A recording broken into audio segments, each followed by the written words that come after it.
Here we go, P.M.P. It is Tuesday night, the 14th of January. It was Dundee 3, Celtic 3, and a bit of a slobber knocker, if you will, Terry. An interesting game. One where it didn't really feel like Celtic played particularly well, particularly in that second half. I say particularly one more time. But yeah, it was one of those games that we got away with a point. I think if we'd been beaten, I don't think there'd been too many complaints, to be perfectly honest with you. But we got the draw. We'll take it, but we'll dissect it as well over the next half an hour with the lot of you who jump on the bus tonight. Remember, do all that good stuff if you're on the bus. Give us a wee like, give us a share, buy some hair.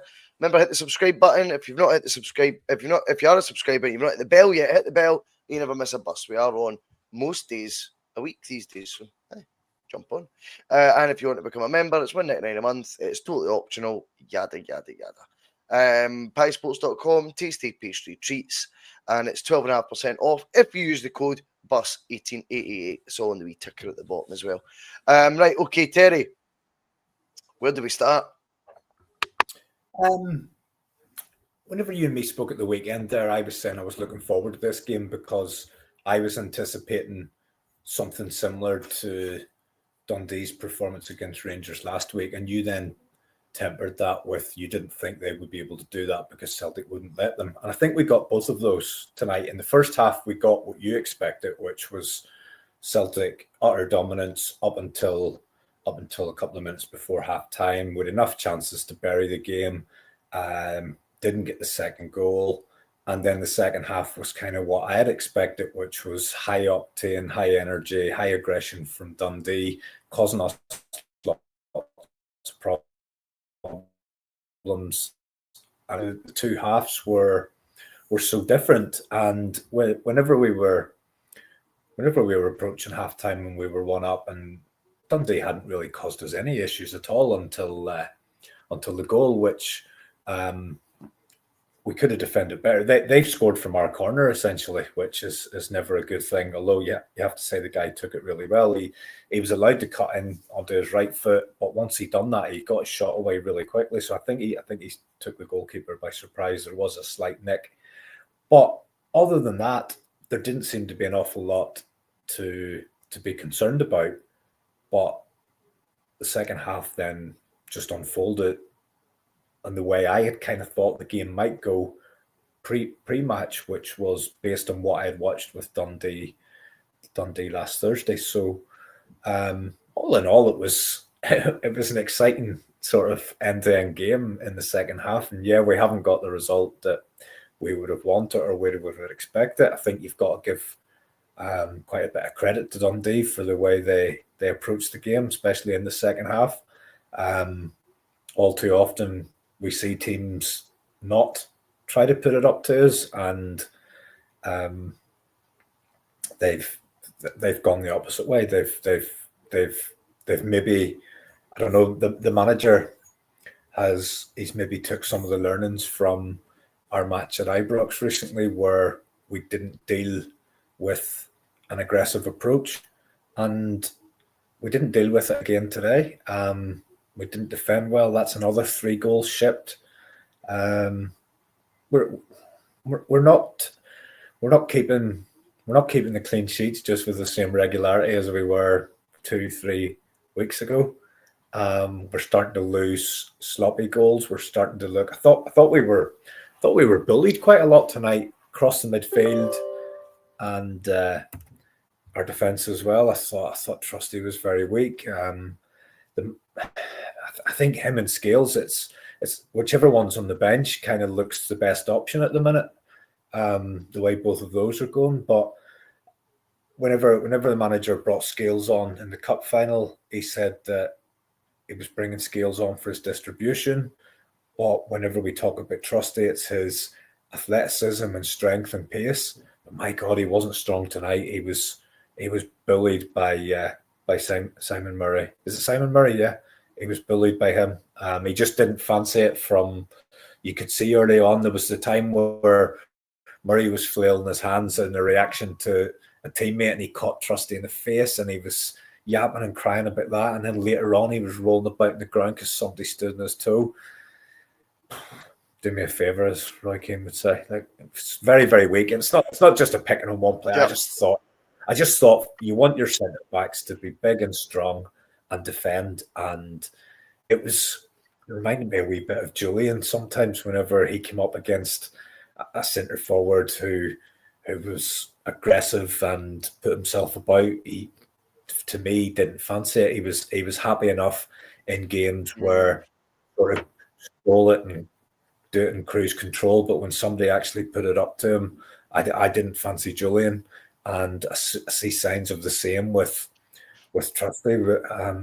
Very, very weak, but not alone. I thought, McGregor was quiet tonight. Bernardo was involved, but he could have scored a hat trick. The chances fell to him; he didn't get them. McKayan was inventive, excellent header. Ada, I mean, I know you were beating the drum for Ada, and we're now 12 appearances, and I know they're not all starts, but I think that's 4 starts now in a row, and he doesn't even look like scoring. To me, if I'm saying I wasn't impressed with Trusty's strength, I definitely wasn't impressed with Ada's strength. He has a chance to score, and he shits himself because he thinks the keeper's gonna come out and make contact with him. Yeah. I mean, that was it. Make contact with him was the worst. A lot to digest there, Terry. And you are right to flag up all the points you have. I mean, going right back to the start of your opening gambit, as it were, you'd said about me perhaps predicting how Dundee would line up wrong, and I get a few things wrong. Yang scored tonight as well, so I definitely get a few things wrong, mate. I'm not. I think you got it. You got it right. The first half, I was saying, I know. Bhoycie's right. Celtic just haven't let them do what they did to Rangers. But then in the second half, we did let them do what they did to Rangers. Yeah, I mean, one thing that's apparent to me is Celtic don't like teams pressing them. This Celtic side this season, you play a team that organises their press well, which Dundee did in that second half. Celtic don't like it. That sounds very simple, but it's so obvious. I think Club Brugge set the template for it. Yeah, I do think that was the first time we thought, oh shit, we've not seen Celtic like this in a long time, or even this season yet. And since then, we've seen Rangers do it a couple of times, get 6 goals in the last 2 derbies. We've seen Dundee get 3 past us. That's 9 goals in 3 games of teams putting the press on us. Albeit we got a draw against Dundee, and we got a draw against Bruges, and we got a draw which was enough to get us the penalty shootout against Rangers. So we've only lost 1 out of those 4. But that's then you're having to rely on, outscoring the opponent, if you like. If you're conceding 3 goals, it's rare that you're going to come away with, anything from the game. So, unless you're Celtic. So I suppose you've got to take the positive. Maybe didn't lose those games, but we didn't win them either. Yeah, I hear what you're saying. No, I get that. That's fair. That's fair. But they definitely don't like the press. What I don't get from watching it was, I think you're absolutely right. We start off with a bang, and it's one of the longest spread 1-2s you'll ever see in your life. It's McKown who whips the ball sort of along the deck to Taylor, beautiful pass, and Taylor just does the 1-2, very much like the wee dink over the top he did for the return runner, which was Bernardo. Remember, it was Bernardo.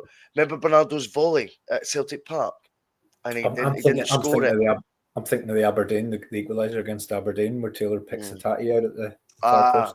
I was thinking of the 1-2 just a couple of weeks ago at Celtic Park. Remember, we were saying it could have been goal of the season. It was like that. Bernardo went in like a bullet when Taylor. And that was the same. McKown, no one tracks his run.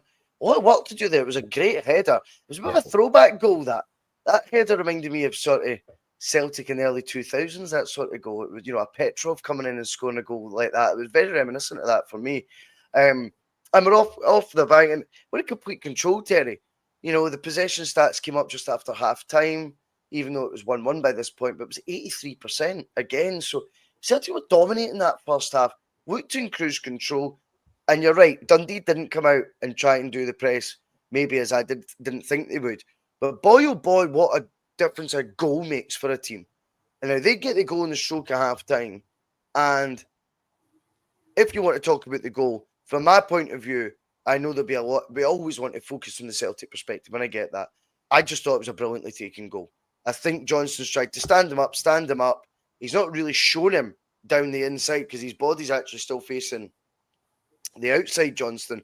But the guy's just turned in, it's a wee half touch. And then when he curls that into the far corner, there's a finish to be proud of. And he's ran at pace with the ball as well, leading up to that. I thought it was an excellent strike. But what difference it made to Dundee? Because then in the second half, you're right. They then go, okay, we've now got the confidence to do what we were doing when we got the point against Rangers. But what I admire about them for that is I didn't smell the same fear from Celtic that they did. I thought, based on the first 45, it's a bump in the road. We've conceded a very good goal on the counter. We go back out. We do the second half again. Sound. It'll be no problem, and it'll be a comfortable victory in the end, and we'll probably tire them out. Wasn't to be. They smelt blood from that goal. They went out reinvigorized for that. Is that what? For the second half. Reinvigorated, fuck knows. I knew I'd said it wrong. Make up what you want. Sounded good, man. But when they've came out reinvigorated in that second half, I do think, oh, you paddy. I do think they have. He never goes up there at all unless I'm doing the podcast, by the way. You never see him up there any other time. But I do feel like their confidence, I felt, to be honest with you, was almost misplaced in the sense that I didn't see what they were so buoyant about based on what I'd seen in the first half. But they certainly seen chinks in the armour. And obviously part of the game plan was if you can get one, go for glory against them because they might just not like it up and at them. And it took maybe that goal from them to have the confidence to do it, like I say. But once they did, what I'd like to see from Celtic is a wee bit more robustness. Now, I appreciate the fact we do then go back in front, and it's Yang who gets the header.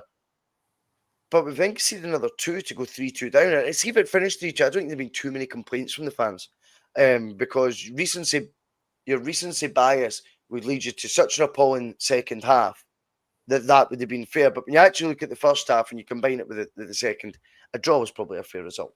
But what's your thoughts on how Celtic seem to be there for the taking in Dundee's eyes, if not ours?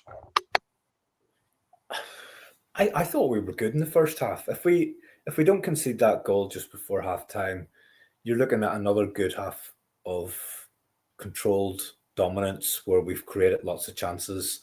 And another day, you go 3-0, 4-0 up with the chances that we had. Then that goal just seems to change everything. So obviously we go in at half time, but as a supporter, based on what you've seen in the first half, you're thinking, okay, we've lost a goal. That was our only real attack. There was only one other time where we looked uncomfortable, and it was where Trusty headed the ball up in the air. And Murray had a poor first touch. If he took it down better, he would have been in on goal.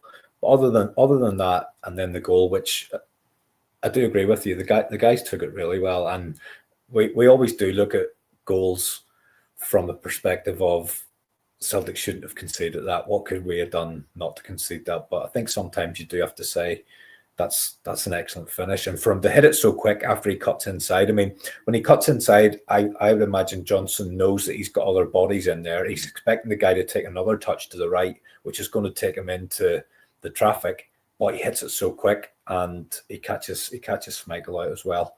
But you're expecting the second half to be much of the same.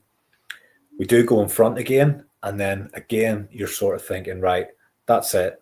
That should be the resistance broken, but we don't hold on to that lead for any more than 60, 90 seconds, something like that, and then we concede a really, really poor one.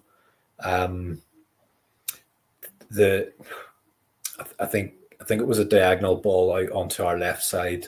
Taylor's beaten in the air. Again, that's a tactic that we've seen before. We're starting to see tactics here that we've seen before, areas that Celtic have struggled with.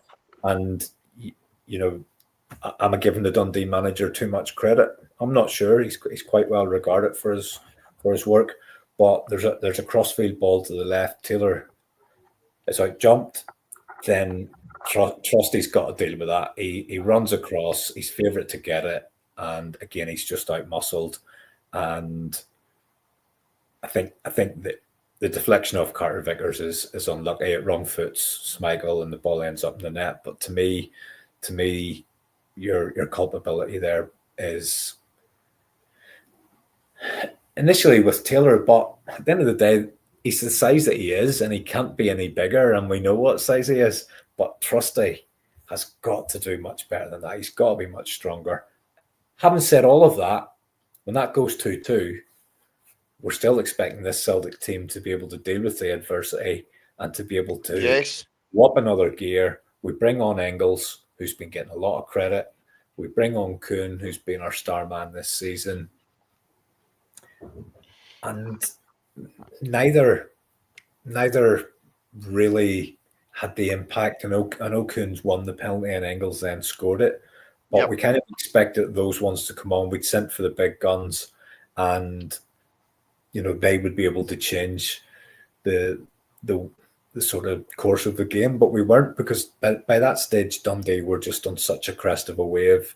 Like I say, they were very aggressive, very energized, and they'd seen enough to know that there was more in the game for them. And not surprisingly, I have to say, they go 3-2 up. And again, the guy's just more aggressive. He wants to win the ball more than Trusty does. And you're 3-2 down, and you're starting to think it's going to be one of them nights. It's really hard to explain how we allowed our grip on the game to just be wrestled away with just energy and aggression. Dundee, they weren't playing any fantastic football or anything like that. That's kind of my point, though. They're aggressive, and they smelt it, mate. They had a feeling, or they had a vibe. I've went all blurry here. I don't know what's happening here.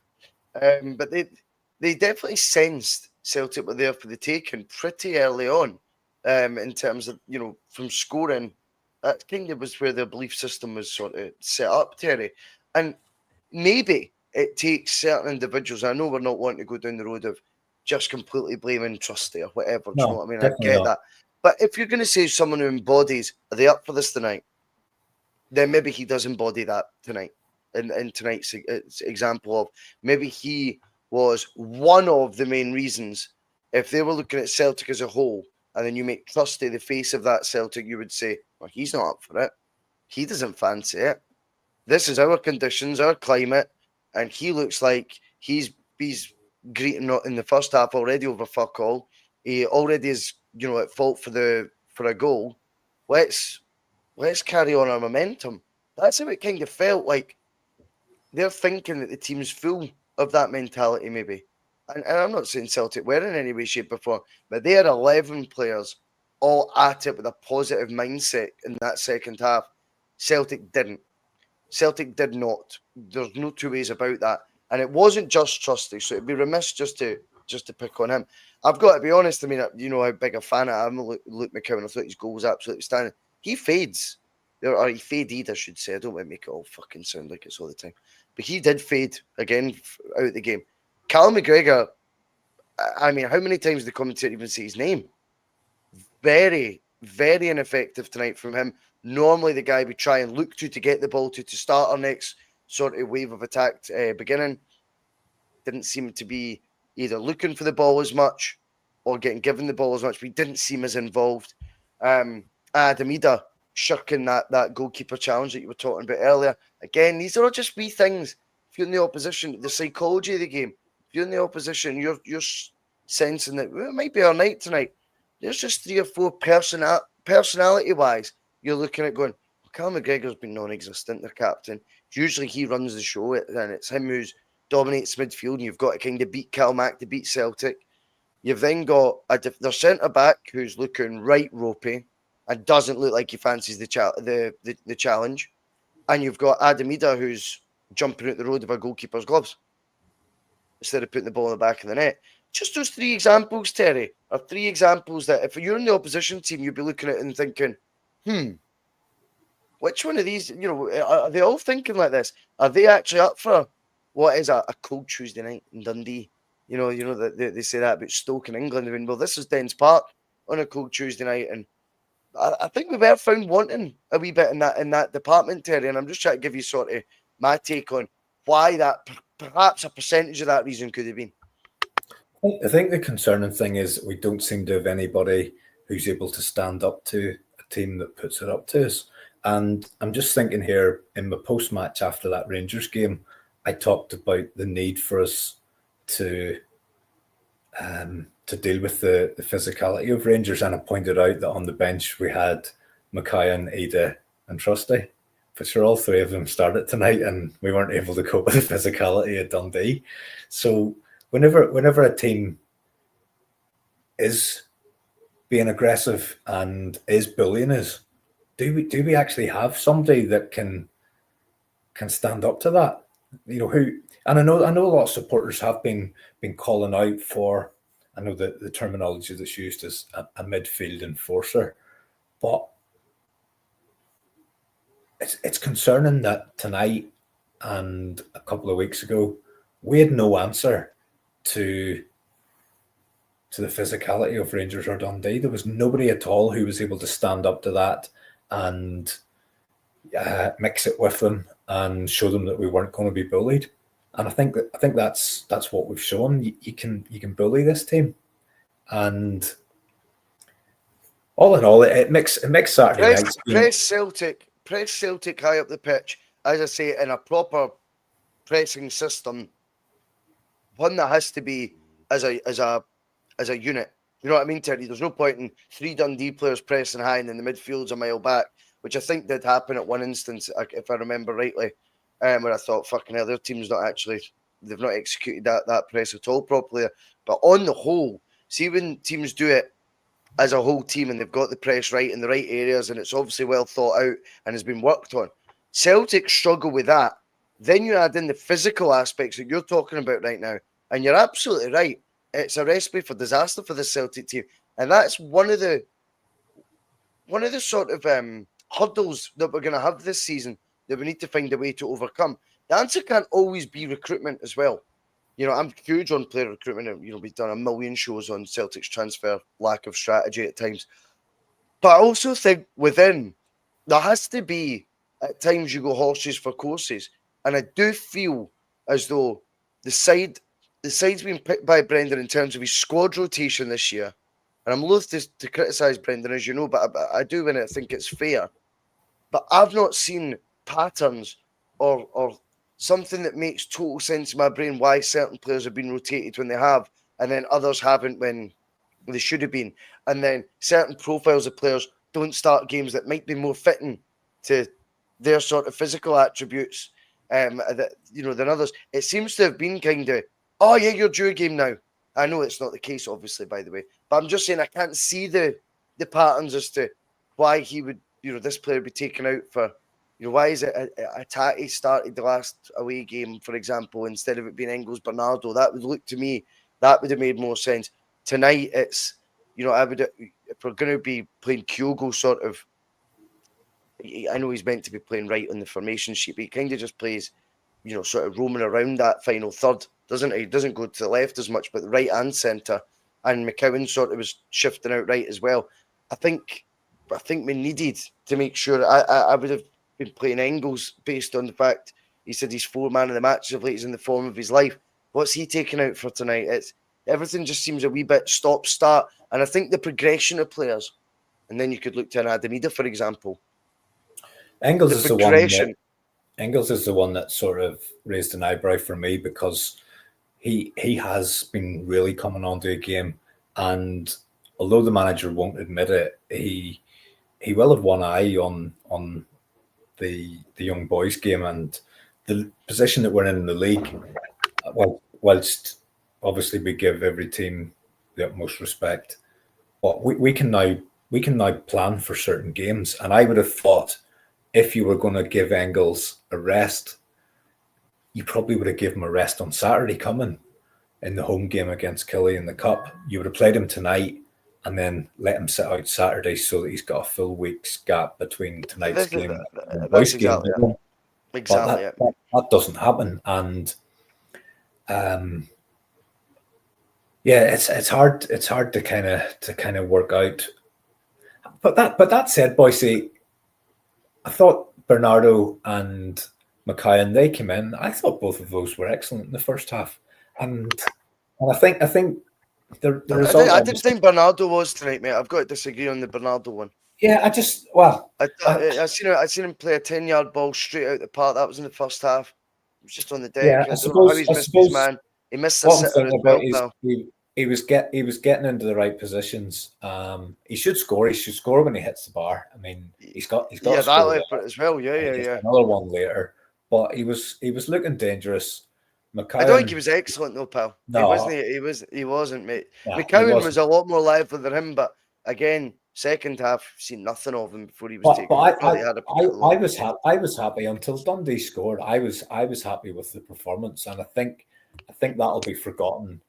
The, the good stuff that we did do in the first half. Again, Alistair Johnson was flashing dangerous crosses across the Yep, box, the same as at the weekend. But all of the good stuff in the first half will be forgotten because we conceded a goal before that's half time, exactly it. because we had a That is poor second exactly it. half. But the first half was decent. It was good. But the second half was the complete opposite. Um, I think as well. You I've obviously given Dundee all the credit, and rightly so. They deserve that. But Mm, we have snatched a draw out of this in a game that we were about to lose. definitely. Um, there, Definitely. I take it. I mean, the penalty. There's not even a debate on that one. It was. no, there's not. I You felt probably sorry for him because I thought he had a good game, Silla. I thought he did a good game yeah. for them. But if Yeah, you and put your arm up, it's then possibly a needless one. I mean, you wouldn't be expecting that shot to end up in the net. Um, from Kuhn, but it's just one of those ones. As soon as I seen it, I thought, yeah, that's going to be given, and there was never any possibility of it being overturned. no. And you'll probably have an outcry from Rangers supporters who haven't seen the game. Same old Celtic as it has been this season, getting a penalty when they need it, but it's an absolute stonewaller. Yeah. And Engels again, calm head and takes a really good penalty. So it could have been worse. We've managed to get a draw out of it. Well, exactly. It makes no difference really in the league. I think what it does is it just creates a wee bit more importance around Saturday evening. I thought Saturday evening would be a chance for us to prep for Tuesday. I think we now need to get a good performance on Saturday evening to take the confidence To get through. to get through first of all, to get through, but to take some real confidence into that midweek game. I think we need a clean sheet, Bhoycie, and a good defensive display, because if we concede it, Will he go back to skills? I don't know. He may do, but I think it, But I've done the argument the other way, Terry. I think we go back to Trusty next week. I've done the argument the other way when I felt Trusty should have came on in the derby at Ibrox, the same way that he was brought off at half time in the cup final. I think for me, based on the performance Trusty put in there, if Scales' performance, he wasn't any worse in the cup final than he was tonight. You could I have thought he took was him way off worse tonight. tonight. Yeah, you could have took him off tonight. Yeah. But what I'm saying is, if we go with, it was obviously an anomaly, the halftime swap, because he didn't then repeat it in the derby at Ibrox. But what he did do was restore Trusty to the lineup the next game. Uh-huh. And so I'm thinking, if you apply that logic, I think Trusty's, and it's a straight shootout for the jersey, and it's a fair competition. I think it goes back to Scales again, mate, for the weekend. I think if I'm honest. I think he'll want to keep Scales active, and he'll want to give him games anyway. So I think that's entirely possible. But I mean, where my head's starting to go just with what we've seen from both of these guys is, are either one of these going to be the answer, or do we need to start looking again? Yeah. It seems like a tricky position for Celtic to fill. I mean, I've got to be honest.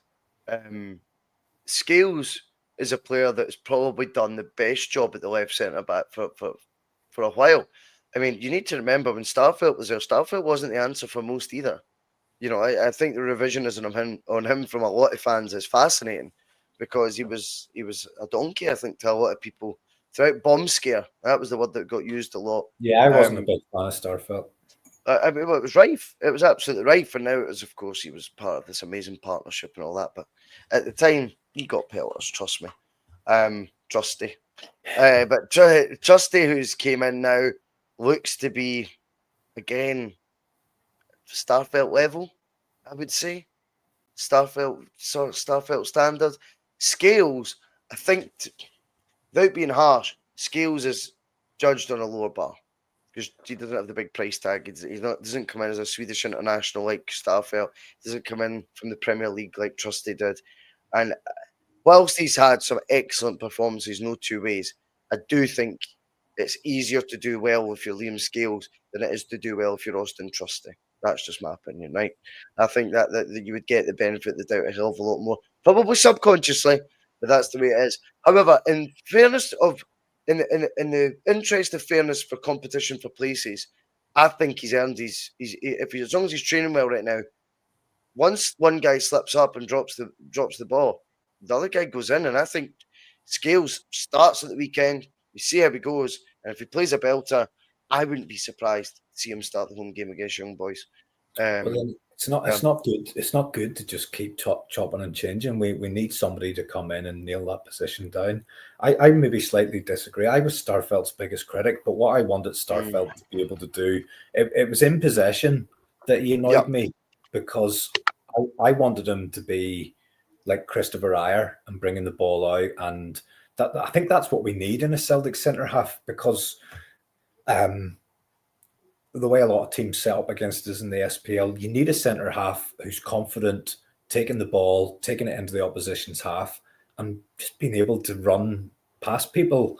And Ayer did it, not to the same level as Van Dijk, obviously, because he's not at that level. But Ayer was really, really good at bringing the ball out and going deep into the opposition half and committing players. And once he's able to take one player out of the game, that completely ruins the whole press of the other team. And we haven't had a player who's comfortable bringing the ball out and advancing up the pitch. And Starfelt wasn't, and I kind of wanted him to be that player. But what you couldn't say against Starfelt, he could defend his area, Bhoycie, and he was quite slight in stature. He wasn't as physically imposing as Trusty visually, but Starfelt was a strong defender. He was strong in the air. He didn't get pushed about. He was good at defending his box. If you remember, his best performances were defending balls that were being swung into the box constantly. Ball in, ball in, ball in. Starfelt was winning them. He was winning his duels. So he was quite good at that. I just think I think Scales is possibly the more rugged penalty box. He's able to defend his box better. But does he have to defend his box more? I think he has. I think he finds himself in these positions more often than what other players do as well. That's not, again, I'm not trying to be overly critical. Look back to the Atalanta game, which is probably our best defensive performance of the season, when we've had to defend for long spells, and it was both of those two together. It was Trusty and Scales, and that's right. They put in an excellent performance that night. True. So I would really like one of them to really step up and just grab the jersey and say, right, no more messing about. I'm going to hold on to this. You're not getting back in. Tough shit. And it just seems to be whichever one of them makes a mistake, that makes the other one look as if they're a better player. And I just can't. And I just think that'll continue for the rest of the season. It'll just be chopping and changing between the pair of them. There's another interesting debate to be had, because Kyogo, again, I thought was extremely effective, Terry, not playing that lone striker role. Now, I know he does getting the pelters again tonight, straight up the tunnel. I don't know if you could maybe get your thoughts on that as well. But in terms of being involved in the game, Ida wasn't particularly involved in the game, didn't do much when he was. What was Kyogo's involvement as he went up front? Absolute nada as well. So something happens when you're in that centre forward position in this system that we're playing under Rodgers this season, where you become non-existent.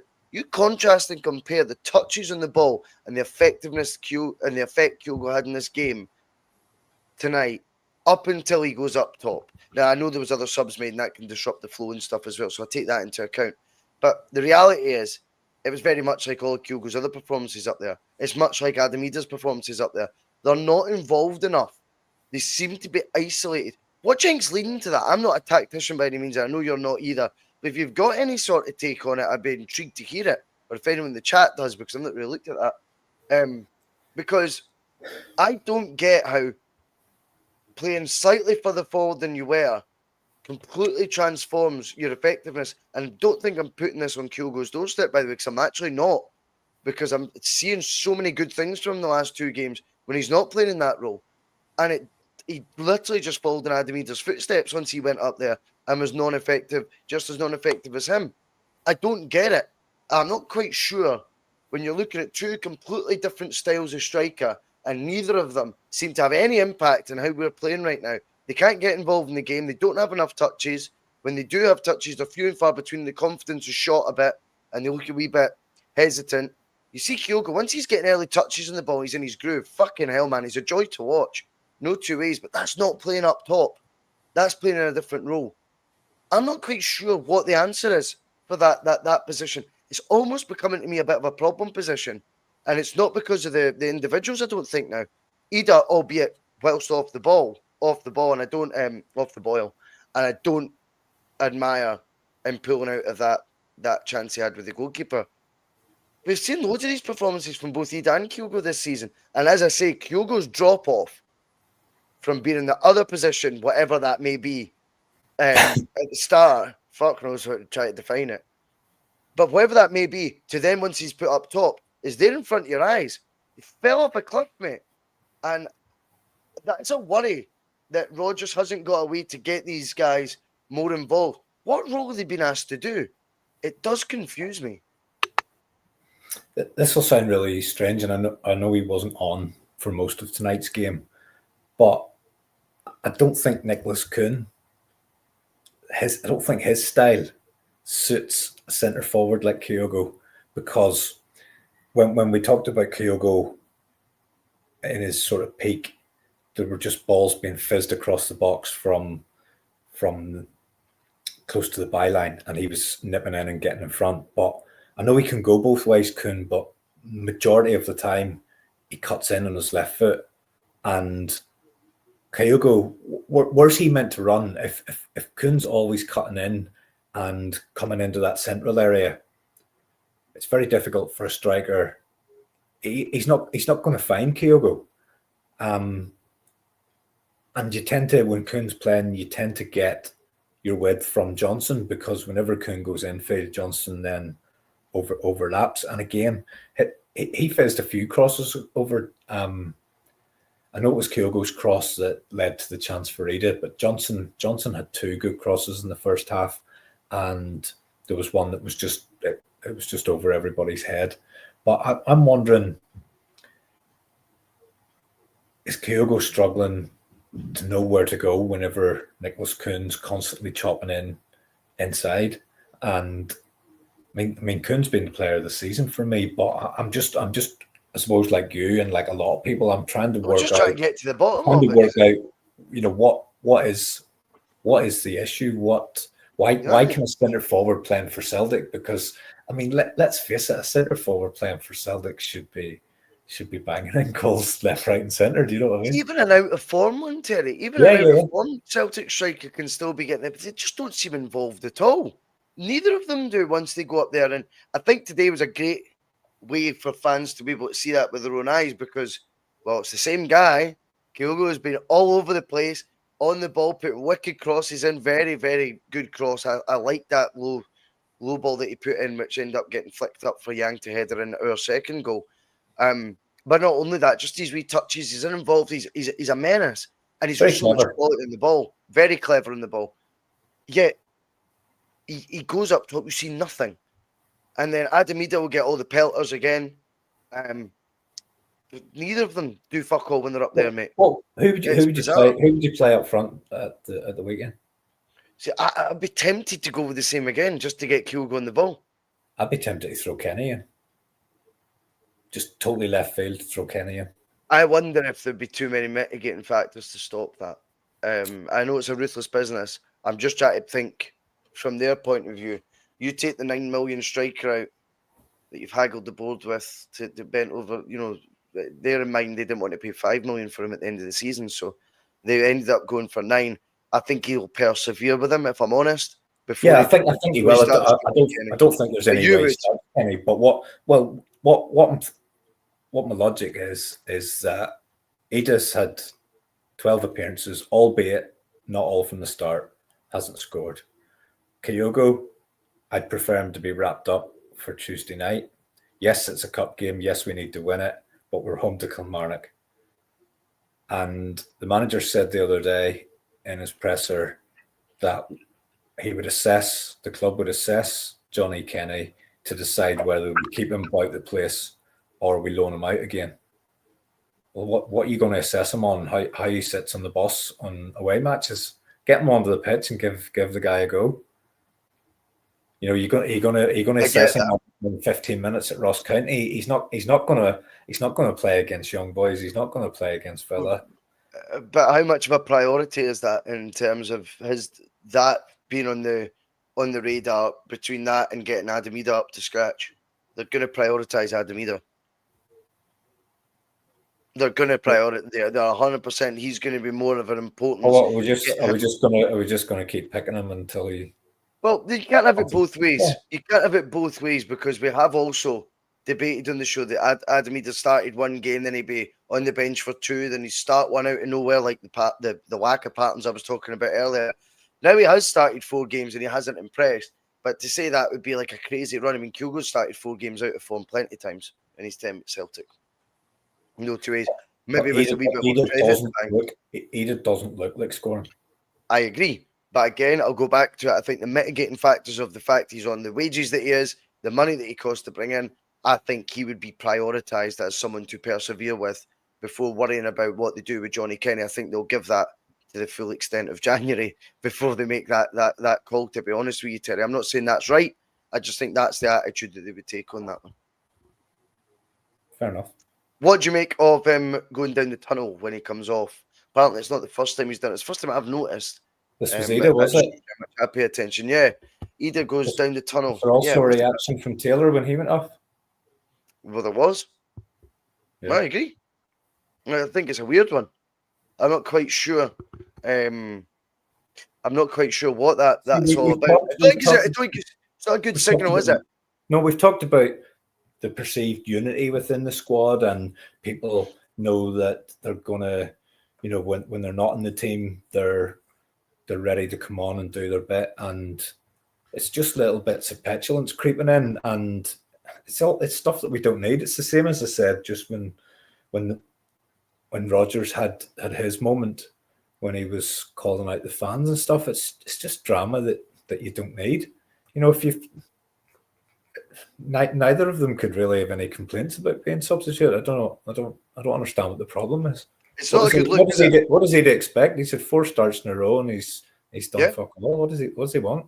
But it's not just that. I don't understand how, if you are part of a team, why on earth would you be, in want of a better way of explaining it, deserting said team? You won't be watching for the sidelines. He should be too invested to be able to turn his back on it. That's the point. Not because he's going to make any odds fucking clapping away like a cheerleader on the sidelines. That's not going to help Celtic win the game. But from his own personal point of view, I don't get how you can walk away from it and not be glued to it. You've came off the pitch, but going down the tunnel, that shows to me almost let's be honest, I'm probably reading too much into it.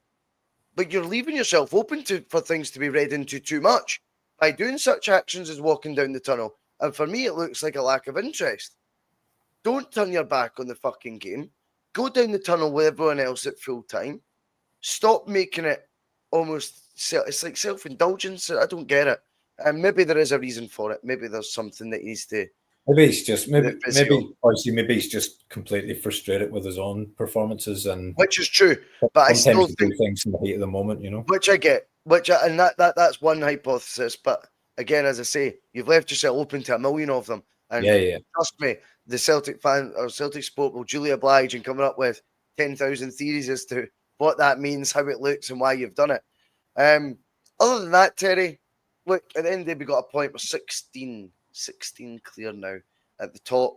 It's the top four battle continues, of course, so it's a bit of a midweek fucking belter of a game for Sky to have, where we've got the plucky challengers for second place that are going to be playing Rangers and Aberdeen. And so it may well remain 16. Is it 16? It's 16 points. 16. It may well remain 16 points by tomorrow night. You never know. It might be cut to 13. But these are first world problems that Celtic have in that regard, such as the cushion that they've built at the top of the league. We go again at the weekend with the Cup. We'll be back on Thursday for the TNF with the Friday feeling on Friday. And we'll be doing some P.M.P late night Saturday night, innit? Oof. Yes, I'll be having a few on Saturday. Yeah, I'm still off it, but I look forward to you doing it. I look forward to that, mate. Right, nice one. We're going to get out of here. 250 live. Can't thank you all enough for watching. Remember, we are just ball hairs away for 5,000 subs. So if you're not at that subscribe button, get a wee bashed out as we say cheerio. Cheers, Terry. See ya.